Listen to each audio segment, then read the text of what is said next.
எல்லாருக்கும் வணக்கங்க. ஜோதிஸ் கிச்சன்ல இன்னைக்கு நம்ம பார்க்க போற ரெசிபி நாட்டுக்கோழி குழம்பு. 1.5 கிலோ வாங்கியிருக்கிறோங்க. கழுவி சுத்தம் பண்ணி வச்சிருக்கிறோம். இதுக்கு தேவையான பொருட்கள் என்னன்னு பார்த்துடலாம்.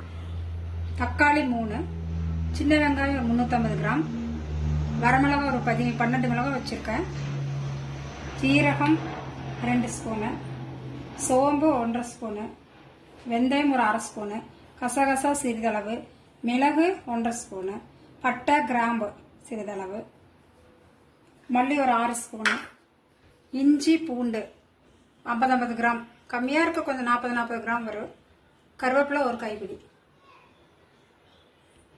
தேங்காய் கட் பண்ணி வச்சுருக்கோங்க பீஸாக. இது குழம்புக்குள்ளே போட்டுக்கலாம். இது நாட்டுக்கோழி குழம்புக்குள்ளே போடுறப்ப நல்லா ருசியாக இருக்குது. குழம்புக்கு தேவையான மசாலா வறுத்து வச்சாச்சுங்க. சின்ன வெங்காயம் தக்காளியெல்லாம் வதக்கி வச்சுக்கலாம். இதை அரைச்சிட்டு வந்துடலாம். நாட்டுக்கோழி ஒரு 3 விசில் விட்டு குக்கரில் வேக வச்சாச்சுங்க. ஏன்னா அது லேட் ஆகும் வேகும்போது, அதனால் 3 விசில் விட்டு வச்சிட்டோம். மசாலா வறுத்தது அரைச்சிருக்குங்க.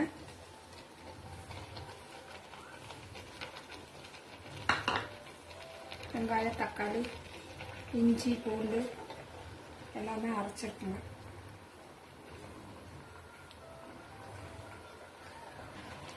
மஞ்சள் தூள் 1 ஸ்பூனுங்க.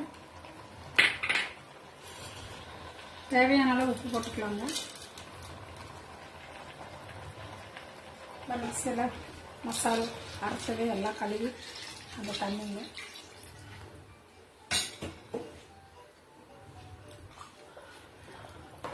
கலக்கி மூடி வச்சிடலாங்க.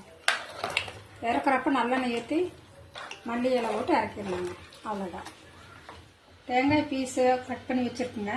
அது போட்டுக்கலாம் குழம்புக்குள்ள.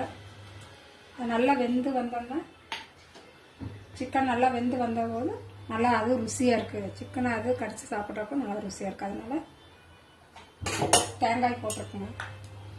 குழம்பு ரெடி ஆயிடுச்சுங்க. 3 சவுண்ட் விட்டு இறக்கியாச்சு. நல்லெண்ணெய் ஊற்றிக்கலாம். நல்லெண்ணெய் ஊற்றி இறக்கணுங்க. நல்லாயிருக்கும் குழம்பு. மல்லிகளை தூவிக்கலாம். நாட்டுக்கோழி குழம்பு ரெடி ஆயிடுச்சுங்க. டேஸ்ட் பார்த்துடலாம். எங்கள் பேத்தி டேஸ்ட் பார்த்து சொல்லுவா.